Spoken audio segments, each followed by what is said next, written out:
be too deep. I think I'm dying here, man.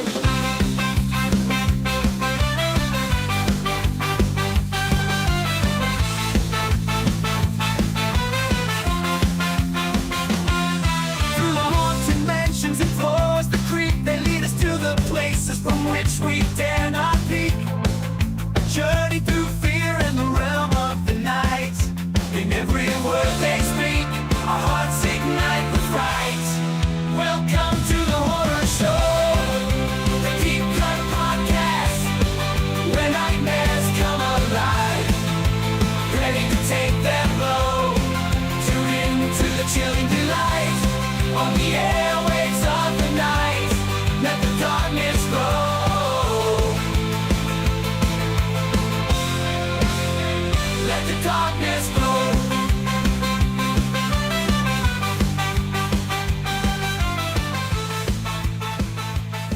Aw, yeah, it's that time again for another bi-weekly podcast with your hosts, Rotten Roger DeMarco and Thundarius. Aw, snap, that's right, you may notice sitting across from me this week is not Evil. Evil has been MIA for a few weeks in a row. I sent him down to the fishing hole to procure some dinner, and I think perhaps he was arrested for using tannerite in the fishing hole. So I've had to fill in some guest spots, and I thought, who better than Cyber Skull Media frontman, Ace Bandicoot, whatever you want to say, Thundy himself, to come talk about a very odd, divisive Kevin Smith film, if you will. So, Yes. Is he bringing back mackerel? I don't know. He could be. He could be bringing us back. I don't know if that's what our fishing hole has. Is that a fresh fish? I have no Freshwater idea. fish? I think it's a saltwater fish. I don't know. But I don't fish. I couldn't tell you. I'm not, which is weird because we're both Midwest boys, and I'm not a fisher. I don't go and cast lines and hope to catch a bass or whatever. I get my fish from the store in stick form. So, and they're So you like delicious. fish sticks? Yes. That's a South Park reference. Deep cut. I'm way ahead of you. But that's right. We're going to be talking about Kevin Smith's Tusk this week. So since I don't have Evil, I'm going to toss the ball your direction and let you give the folks out there in internet land a brief plot synopsis, and then we'll just get started. So Tusk is an absolutely absurd horror comedy by Kevin Smith about a podcaster who goes to Canada to get a story, and things don't quite go as planned, and he meets a weird old dude who's really into walruses. Very, very into walruses. Man, yeah, that's a pretty good plot synopsis. That's spot on. This is a movie that I think I've told you off air before that I was super stoked for this movie, and so I bought it like day of. I went to Walmart at midnight to pick this up because I knew like they were going to be putting out the Tuesday movies, and that was back when our Walmart was a 24-hour Walmart. Picked it up and was like, well, I'm staying up and watching this, and my wife was like, I'm tired. You can stay up and watch it, but I'm going to bed. So I watched it, and I was in love with it. The very next day, watched it with her, and she was like, I don't like this. I don't get it.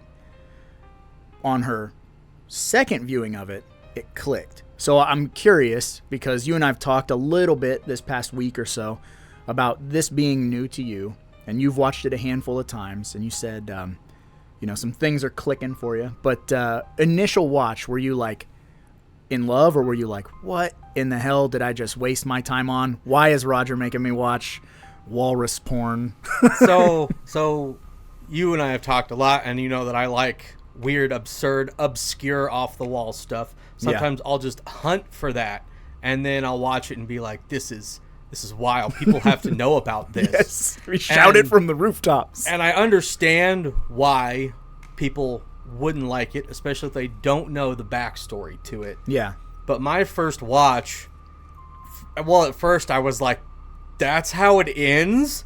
That's how it ends. What? And so I knew nothing about the movie going in other than Kevin Smith, Justin Long, and Walrus is. Yes. Like, I went in blind. I didn't watch the trailer. It had been on my watch list and my radar for a while. Nothing had just pushed me over the edge to finally watch it. Gotcha. So when I did, I was like, I liked it.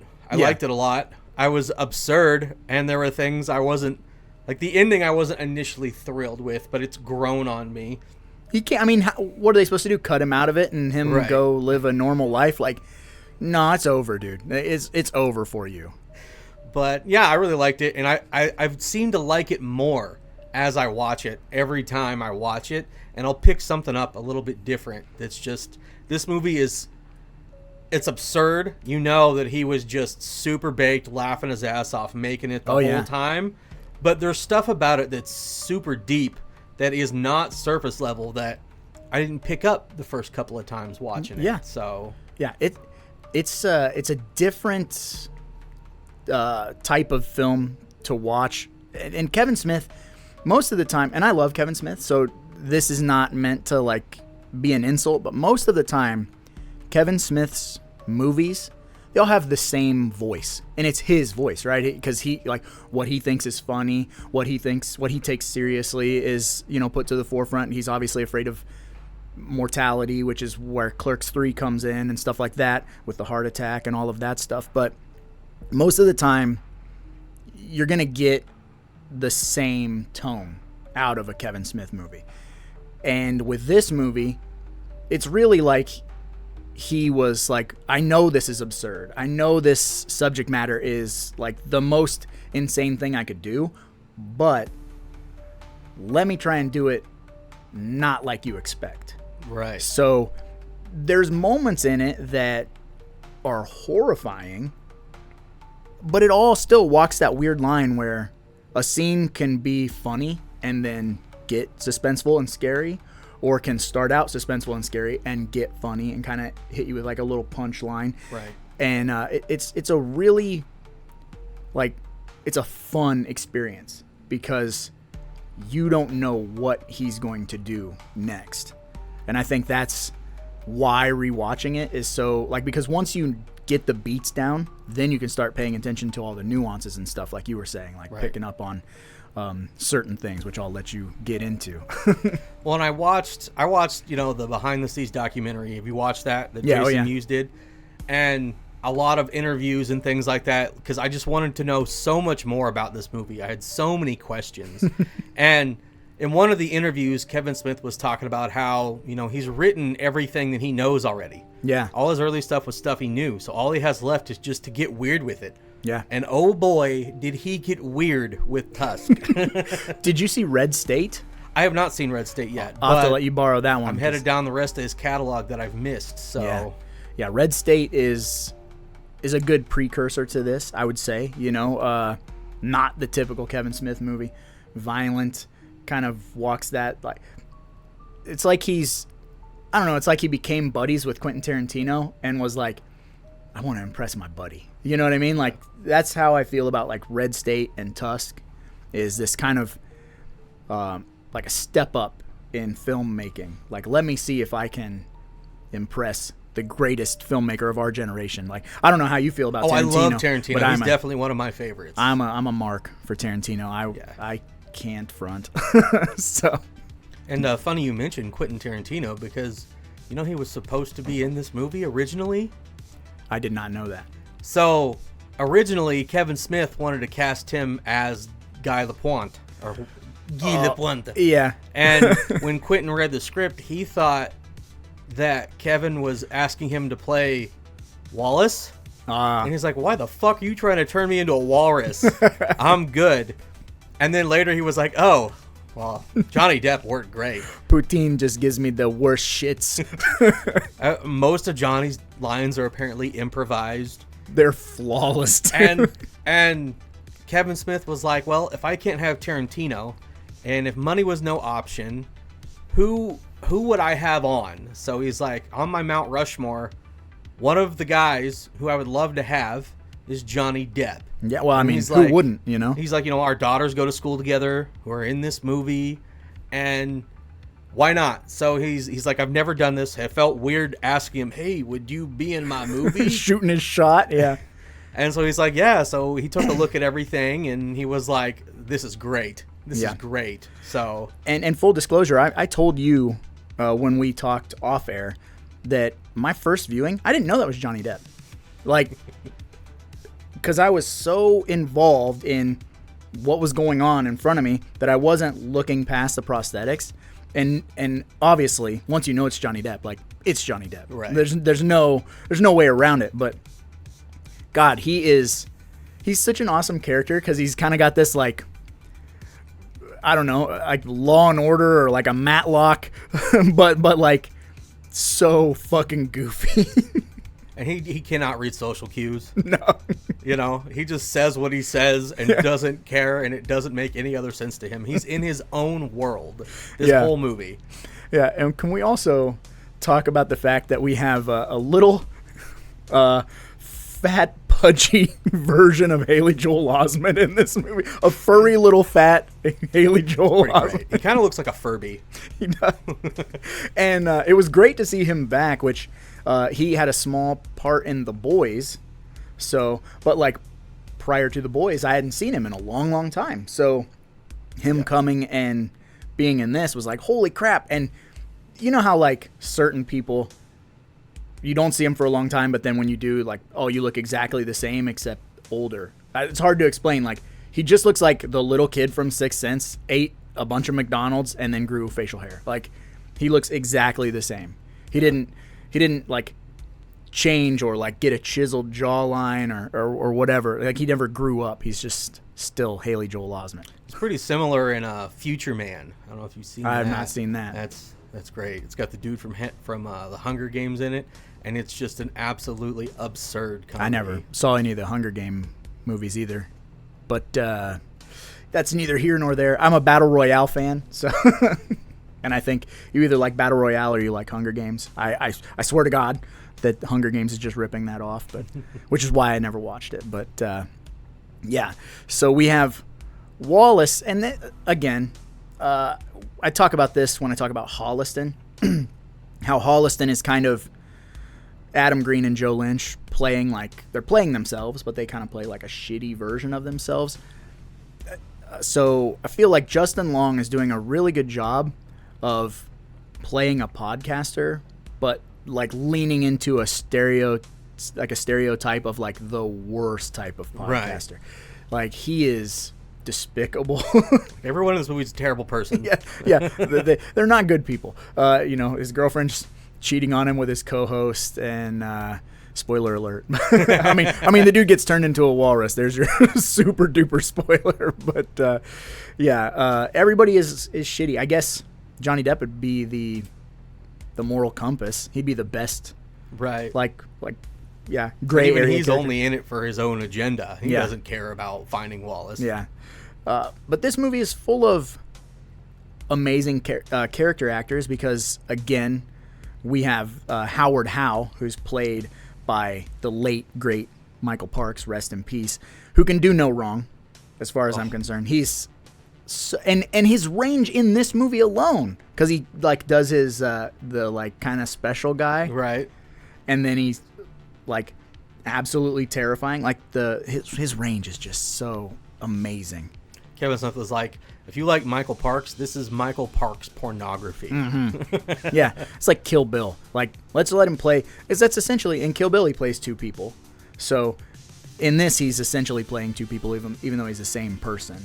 Right. But yeah, he chews the scenery every time he's on screen, and he's the source of all the tension in the movie, you know. And he goes, it's so smooth when you go back and you rewatch it with offering Justin Long the tea.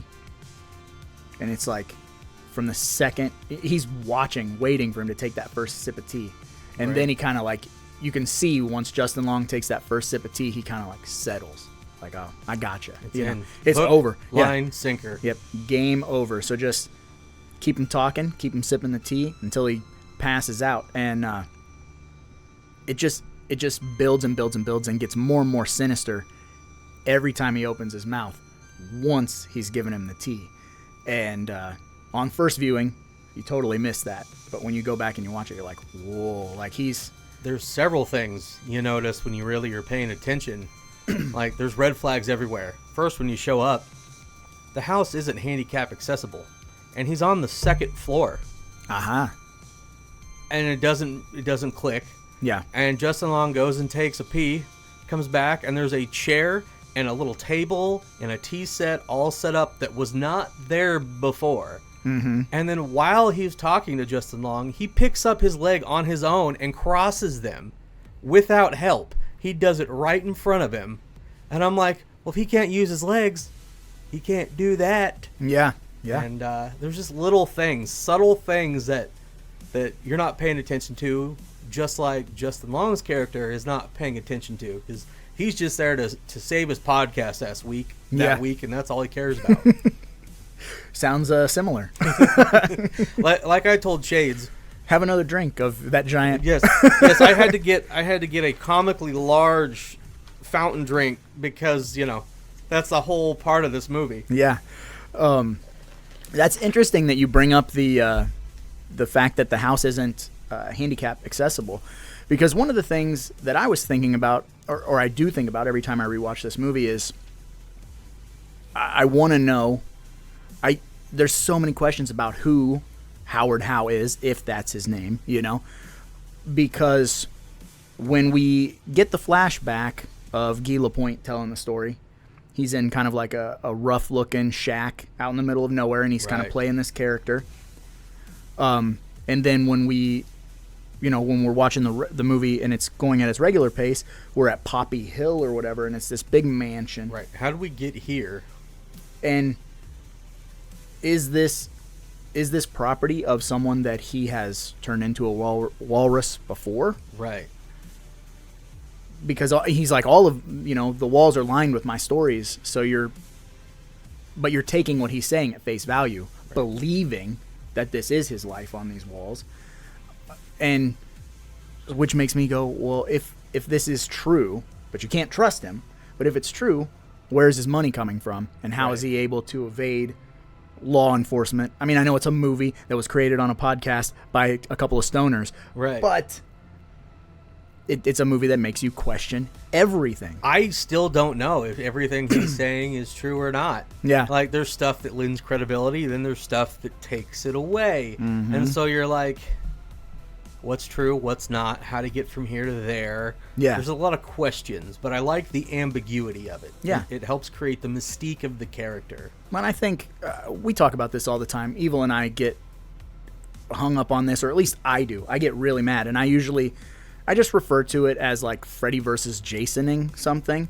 when something is just, there's all the dialogue feels like it's written in crayon, and it's like over exposition. Like, oh my God, Freddy died by fire, Jason by water. How could we use that? And they keep like beating that into the audience's head, like we're not smart enough to kind of figure out like something. And Kevin Smith doesn't write like that. Right. And that makes it more enjoyable. And like you said, like, it makes you pick up things on subsequent viewings on your own. Mm-hmm. And when you treat the audience like they're not a fucking thumb-sucking toddler, it's way more rewarding. Right. And even though it's in the same vein of it's a popcorn movie. To me, it's a popcorn movie, but it has layers. And that makes it better, because then you can show it to people, and then they'll want to show it to someone, and then it just kind of goes on, and it kind of creates a life of its own. Yep.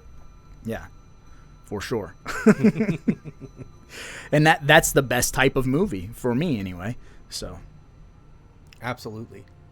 We got to talk about the fact that he goes to Canada to exploit someone. That's where. Hey, he reached out to him. He turned down Oprah for this. Yeah. That's how you get like a really good indicator right off the bat of who Wallace is in the movie. And I mean, man, he's just the worst, dude. He's awful. He's so bad. And then we get more flashbacks of like his girlfriend trying to reason with him, like, hey, You know, I like the old you. You know, I like the one that didn't do all this crap, and he just keeps pushing. You know, because he's like, well, that's what the audience wants or whatever. And yeah, it's weird because we're rooting for him to not die or become a walrus, essentially. But he's not written as a perfect person or a complete piece of shit. It's like there's a gray area. He's not much of a sympathetic character because No. every time you start feeling sympathy, he puts his foot in his mouth. Yeah, exactly. and I think that's closer to real life than, you know, I wear a football jersey, so I'm a jock, or Right. you know, I'm a cheerleader, whatever. Like, real people have flaws, and Wallace is a super flawed dude, and yeah, it's tough because, like you said, you want so badly to have someone to root for, and you can't root for the bad guy. Nope. You know, so, but also he's entertaining, and it's a different line. and it really hits home because he's like, I was broke making bad Star Wars puns. Well, that's me in the mirror. Yeah. Well, that's all of us. I mean, we're here, we're making a podcast, and you know, for 60 people or whatever it is, and it's like, you know, if it hit super hard and you guys were like, go interview a guy who cut his leg off with a sword, I might. Right? Like this is how I told Shades this is the movie of how I die. Because this sounds like something I would do. I'd be headed somewhere to record something, and then it doesn't work out, and so I find a way to salvage the trip, and then I die. Yeah. Like, yep, this is just gonna happen. And yeah, poor Wallace, man, couldn't have just cut his loss and went home. Nope. Instead, he goes after the kid that cut his leg off. That ends his life. The Kill Bill kid. Yeah, who is just an homage to the Star Wars kid from old school YouTube. So that's a deep cut right there. Is that? Are we talking about Airsoft Fatty? I don't know. There was a fat kid who had a Darth Maul lightsaber and was doing the exact same stuff, and then like biffs it, and it was the Star Wars kid. And so this is a riff on. He's like a shirtless and like. I can't remember if he was shirtless or not. I'm pretty sure we're talking about Airsoft Fatty. Shout out to one of the OGs of YouTube. There's some documentaries about that dude. That dude is different, I will say. I know is the Star Wars kid video. Yeah. I'll send you a documentary about that guy. It's odd. But, you know, we're all out here chasing internet fame, so I guess we could all potentially be turned into walruses at some point. I don't like fish that much. Yeah, no. I like that Johnny Depp kind of explains that stuff, and we don't have to see it. I mean, we see a little bit of the surgery, but like... It's an exposition dump that doesn't feel like an exposition dump, essentially. Yeah, because the movie has this weird structure. I don't want to say it's like a Pulp Fiction structure, because it isn't really. It's not like jumping around a ton, but it can't just be in Poppy Hill. You know, It has to leave a little bit so that we can kind of get reminded of the stakes. And then we're also kind of like treated to this potential rescue of Wallace, which does not go the way that you would expect. I mean, a traditional horror movie, they would either, you know, they'd show up and save him, right, and kill the villain, and then whatever, they all ride off into the sunset and everything's better, or they show up too late and Wallace is dead, right, and then they have to fight the villain. But this, they kind of show up right during the climax of Wallace becoming full walrus, if you will, Mr. Tusk. Never go full walrus. That's right. You won't win an Academy Award. You go full walrus. And I think one of the best scenes of the whole movie is one of these cutaways where we go back and see what is going on parallel to the main story. When Allie is staring into the camera and it's just slowly zooming in, and she's like crying and telling her story. I'm like, that was a hell of a one take right there. Yeah. Because when that scene first starts, too, you're assuming that it's a flashback and she's, like, pleading with Wallace. Right. And then it gives you the gut punch of, like, she's not being faithful. Which you expect Wallace to not be faithful because he flat out says it early. Like, yeah, I go around, I fuck around on my old lady, blah, blah, blah. So, for her to also be not faithful, but then it's with his best friend, it's pretty rough. Yeah. It's pretty rough.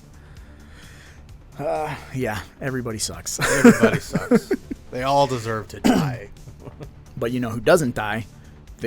Well, I guess he wasn't the king of YouTube at the time, but Mr. Harley Epic Mealtime Yes. pops into this movie for a second. That was an unexpected welcome face.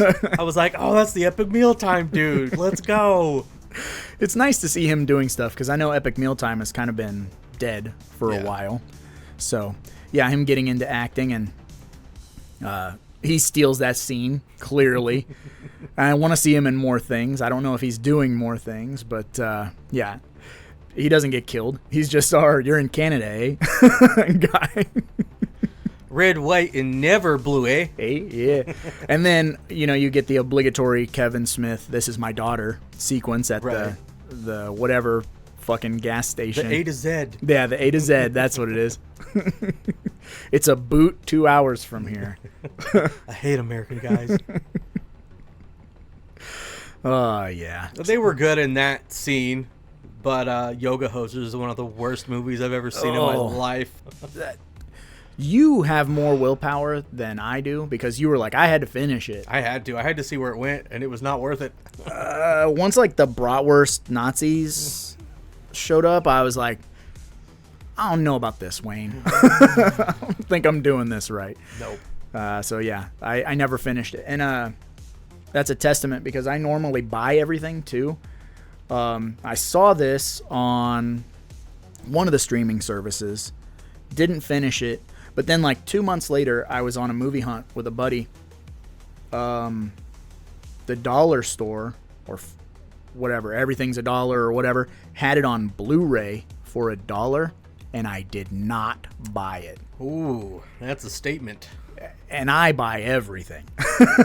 I mean everything. So that's the one Kevin Smith movie I don't own. Yeah. That's a rough one, dude. It's real rough. And then I love how when he writes on the pad, instead of using the counter, he writes on that lady's back. And Yeah. like, let's just hammer home the point of how much of a dick this guy is. He's a total douche. Oh, she spider bit me? The alleged arachnid? The arachnid assailant. Yes.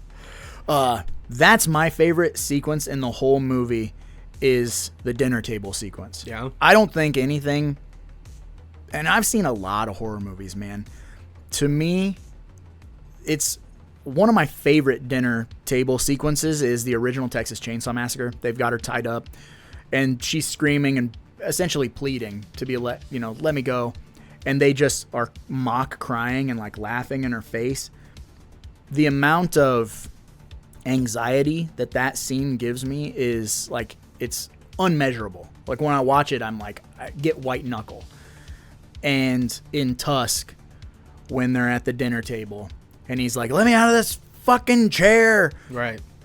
And Howard Howe just stands up. Oh my God. Like, it's terrifying. Yeah. Stone cold, like my blood runs cold. And then when he mocks him and he's like, whatever that noise is he makes, woo, dude. It's the oh shit moment. Yeah. You're like, I am in the hands of a fucking madman. And from that point in the movie, you don't know where it's going to go. Right. And it's all because Michael Parks is so like sweet and then villainous. He can play both sides so well. Yeah. And just at the flip of a switch, turn it on and turn it off. And Justin he does such a great job this whole movie with his reactions. And it feels like genuine terror. And he's like, you know, I'm not sleepy, I'm immobilized. And knowing what that feels like to be immobilized and not being able to do anything for yourself, and you're at the mercy of whatever or whoever's around you, makes it extra terrifying, because then you're like, I'm not getting out of this. Yeah. That's your realization that you're not getting out of this unless someone's looking for you and happens to find you. Yeah. Like, yeah, you're not saving yourself, because he's not going to let you be not drugged, you know. Yeah, he's in complete control. The only time that there's that glimmer of hope is when he finds his phone. right. And even that's short-lived, like, because it's a masterfully filmed sequence, but like, he's behind him, which you expect. I mean, that's standard horror movie 101, right? Like, I found my phone, I'm calling for help, but he's right behind him, and it's like, we know how it's going to play out. It can't play out good. Right. And it doesn't, because she's shacking up with his buddy, and so she doesn't answer the phone. And he even sees, Haley Joel Osment sees that Wallace is calling, And he doesn't answer.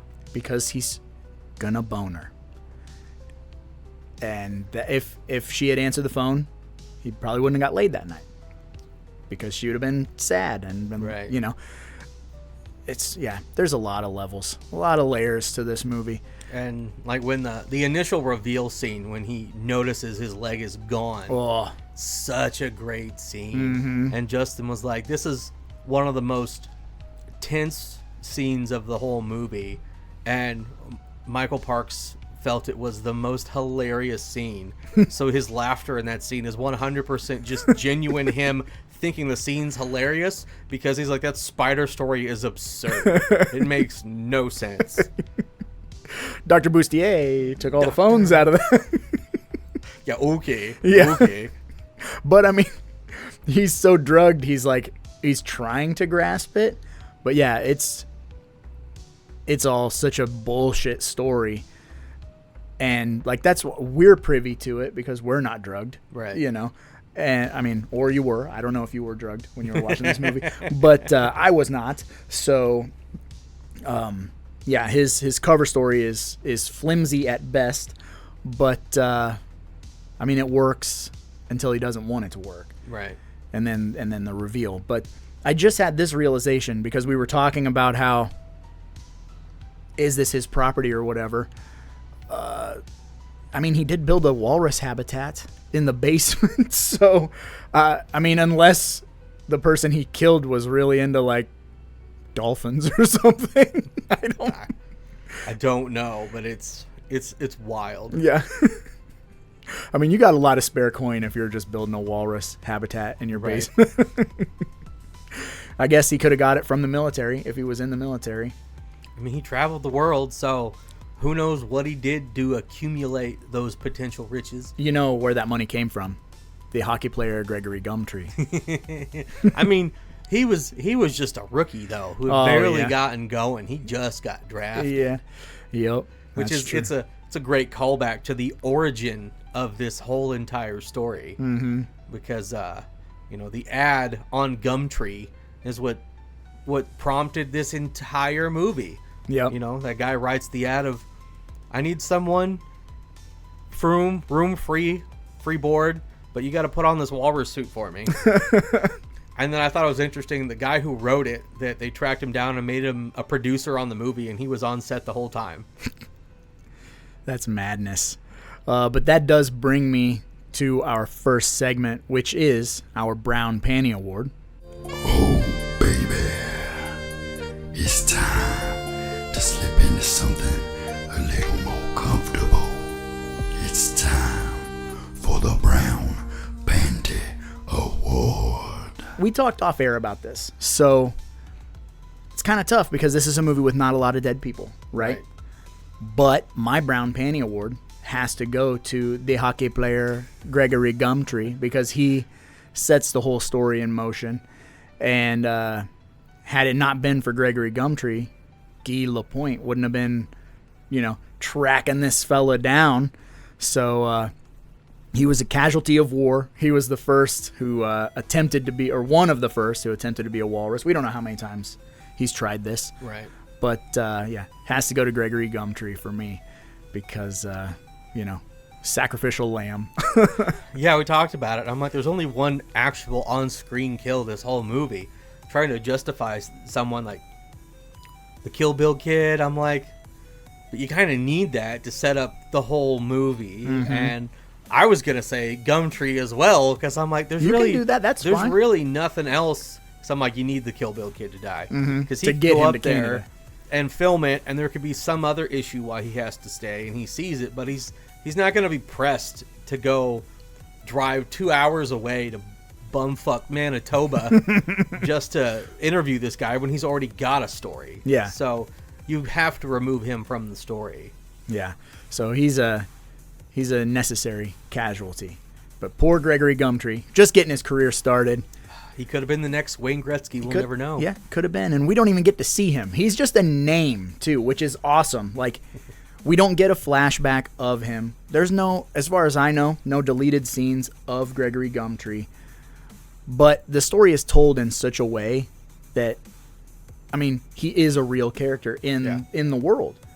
And you feel bad for him, especially because even though it's hilarious that Johnny Depp continuously says Gregory Gumtree, the hockey player Gregory Gumtree, which just sticks in my brain and makes me laugh. But I feel bad for Gregory He's Gumtree. probably in that house. Oh, yeah. To hell with the new Nordiques. Yeah, try. Give me my old or Nordiques. That plus, can we talk about how convincing Michael Parks is as a fucking special guy? So I don't convincing. You coming kill the spider? to shoot the spider in my the shit house.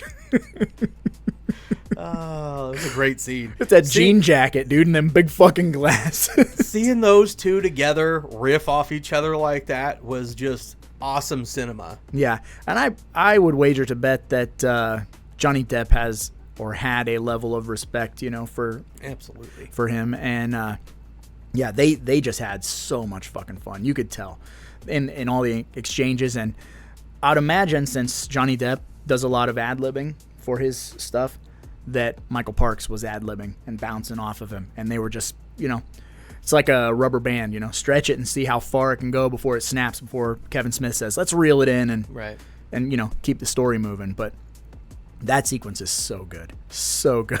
It's one of the most quotable sequences in the movie, for sure. Well, I suppose since we've given out our Brown Panty Award, we can move on to the other kill-centric award, and we'll move on to our perfect execution. You're gonna die, clown! Perfect. And again, only one on-screen death, really. So mine has to go to Howard Howe Has to. because, he gets straight up walrused. He gets tusked. Yeah, there it is. Yeah. Tusked a bunch of times. I mean, man, it's like a slasher movie, except with his face. He's just like, yeah. And then the reveal when they bust in to save him and Wallace has gone full walrus. That's tough to say. Wallace full walrus. Walrus for Walrus. Yep. It's a tongue twister. The look in Justin Long's eyes, and he's just like, that thing he's doing. Like, again, you said, like, a lot of this movie, he has to act specifically with eyes and, movement, because they take his dialogue away fucking Halfway through the movie. 40 minutes into the movie, and he's just has to, essentially, like Kane Hodder as Jason, like, all you can do is look around and Grunt. Yeah. And scream. heave your breaths a little bit. Breaths, not breasts. Yeah, there needed to be some of those in this movie. Yeah, we are sadly sans boobicles in this movie. And the scenes were there for it. Yeah. Well, and Kevin Smith is generally pretty light on nudity for the most part. I mean, I can think of one pair of boobs maybe in Mallrats when they bust through the dressing room. There's always sex, but there's not really nudity. He's a little more reserved in that. And we're talking a guy who puts donkey shows or whatever in his movies, but still somehow, some way manages to do it tastefully, air quotes for the listeners. But, you know, yeah. So, yeah, it had to go to Howard Howe. I don't know how you do it for anybody else. Right. That's it. That's the only way you can. Yeah, because Kill Bill Kid doesn't die on camera, so well, you're just left to your imagination. And same thing with Gregory Gumtree. So. It goes to you, Howard Howe, you magnificent bastard, you. Which leads me into the next segment. A little bit of a new boy for the show, but we're going to have to take a look in the Walter Paisley horror movie survival book and get a tip on how to survive Tusk.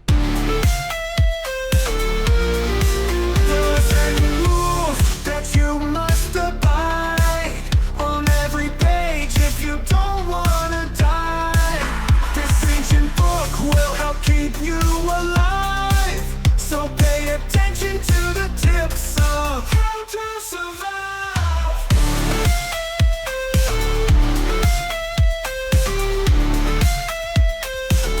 All right, we got the handy dandy book, and according to Walter Paisley, the survival tip for Tusk is don't exploit people for clicks or you will be turned into a walrus.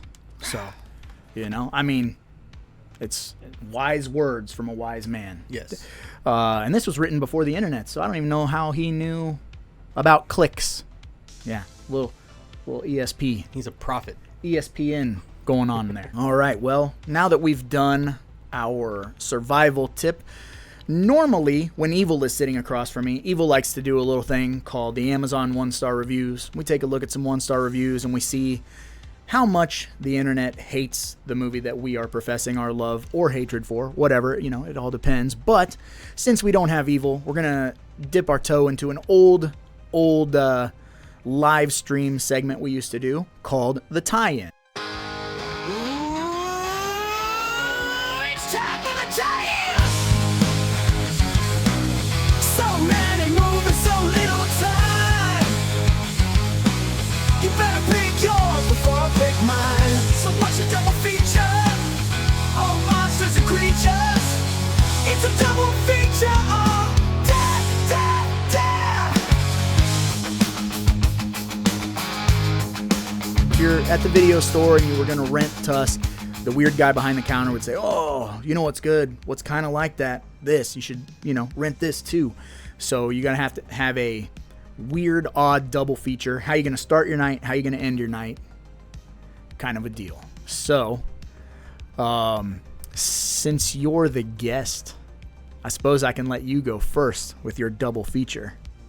Well, it's interesting because upon immediate viewing, when they first meet, I had a movie pop into my head instantly. Oh, yeah? And then after it was over, I had another one pop into my head. So I've kind of got a triple feature for you. Okay. That's a long day, but, you got to do what you got to do. Right? You got a long weekend sometimes. The first one was Creep. Oh, that's fucking perfect.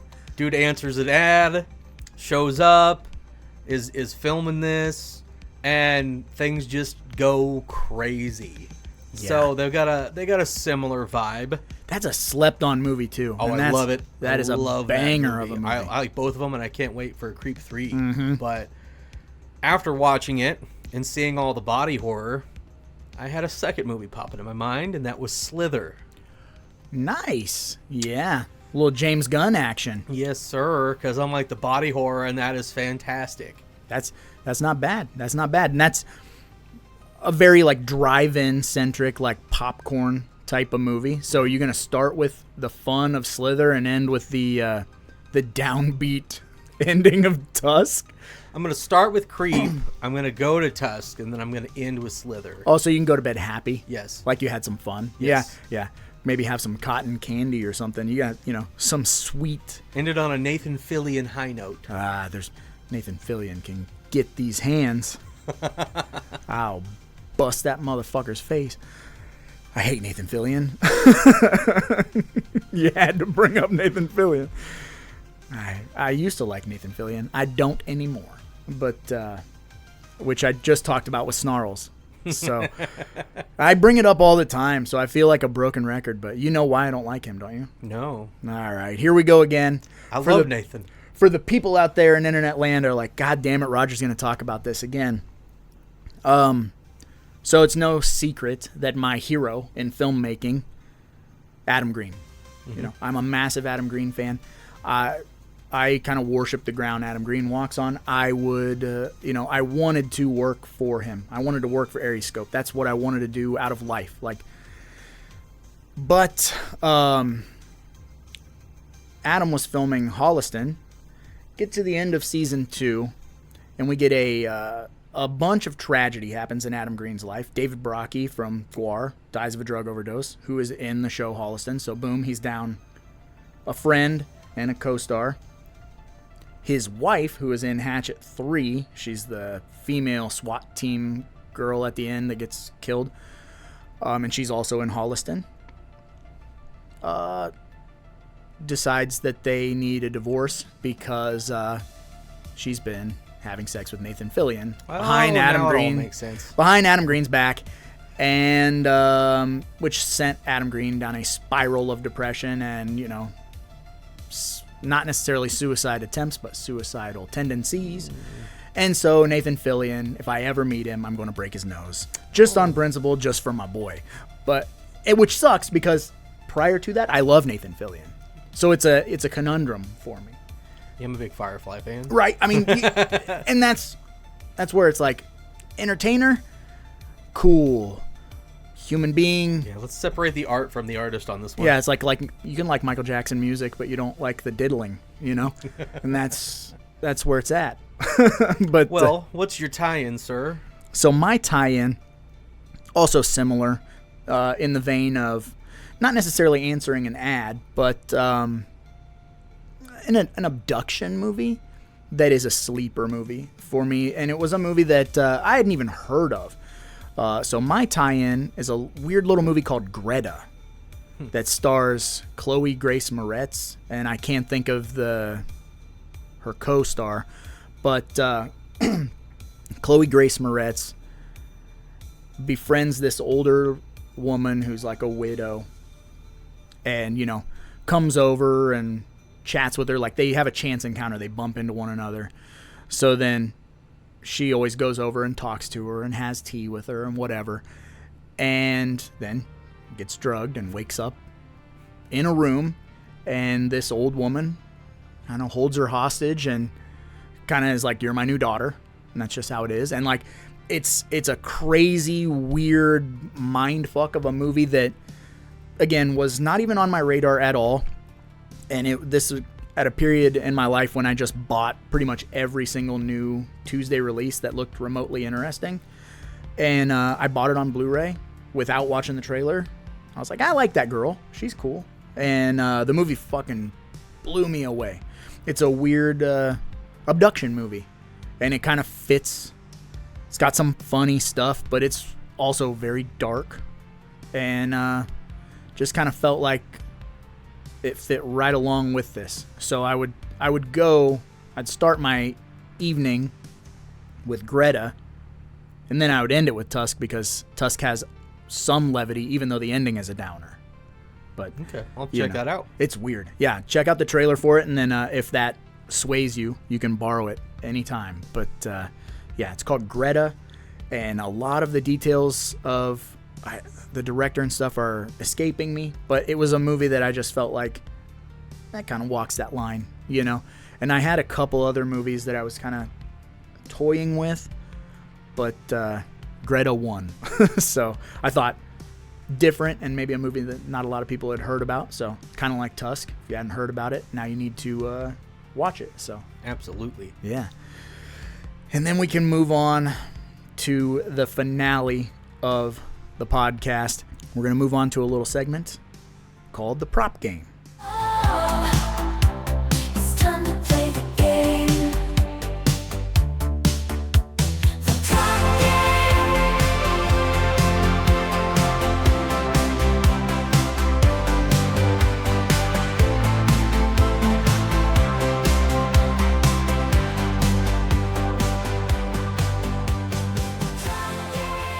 And if you're new here, welcome.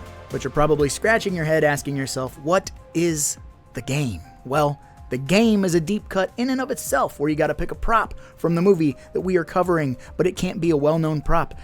We're covering Tusk, so a well-known prop, I guess. We were talking off air, the walrus suit and the walrus cock on the wall, maybe. Right. Probably two low-hanging fruit. So pick something weird, pick something different, odd, off the beaten track. Let us know on the comments on the podcast. Let us know on YouTube, Discord, Facebook, Patreon, wherever you find us, because we got to know. That's why we do this. And again, you're the guest, my friend. So I want to hear you go first. Oh, you're Uno reverse. Yeah, reverse card. And it's okay if we end up with the same thing. It is it's an anomaly, but it happens.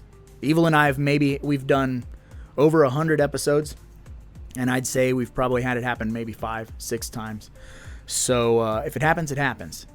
But I mean, you brought it up. We've talked about it. I have to go with the comically large chug-e-lug cup because it's even in the last frame of the movie. It is. It's right there, and it's a big clue. They got a raging clue. They go to the gas station. They're like, he loves these stupid cups. He's got to have a cup. So I want the chug-a-lug cup. I'll sit it right here on the fireplace mantle and think about walruses. Well, that is not my prop. Oh, all right. But first, did you know it took Justin Long 4.5 hours from start to finish to get in the costume fully? That sounds about right. Like the head came off and he wore it, and then they had to shove him into this suit. And he was like, he couldn't take frequent bathroom breaks because of how much work it took to get in there. He had a chug-a-lug cup in there.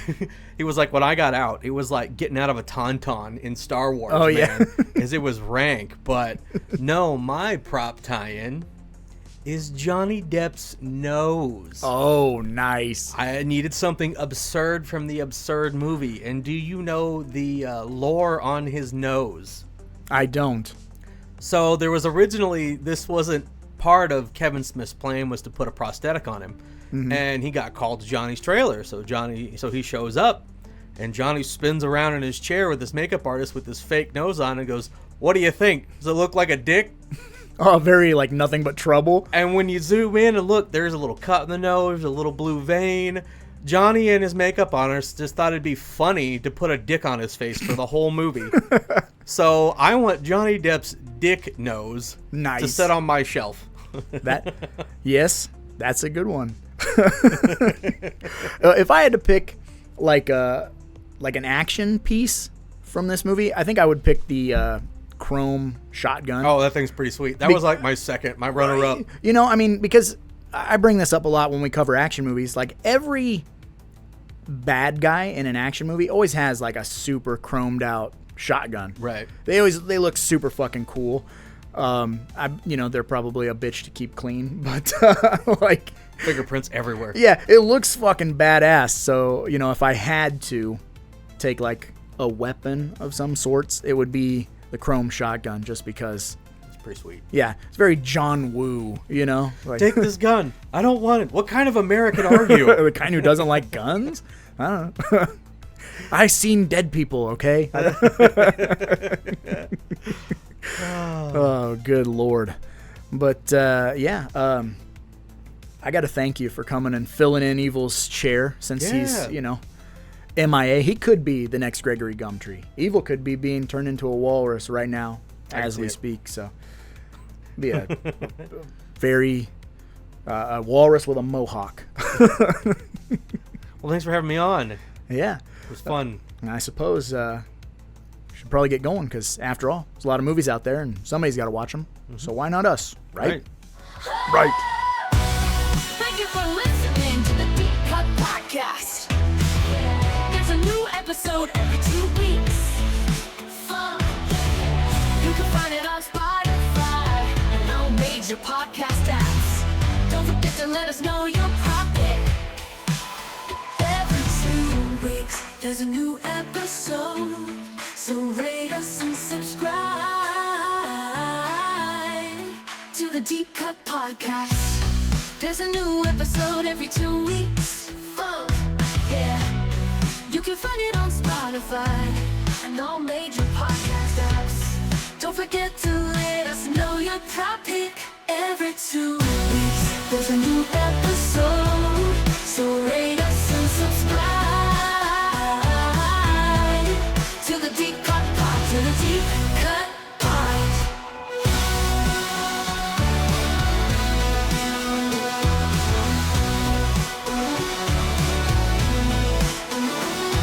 You can find it on Spotify and all major podcast apps. Don't forget to let us know your top pick. Every 2 weeks there's a new episode, so rate us and subscribe to the Deep Cut Pod. To the Deep Cut Podcast. To the Deep Cut Pod.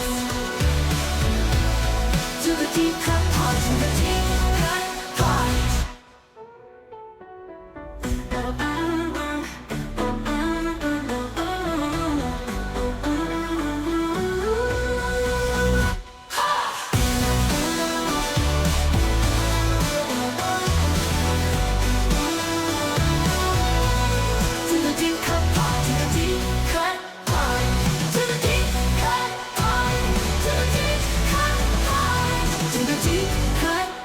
To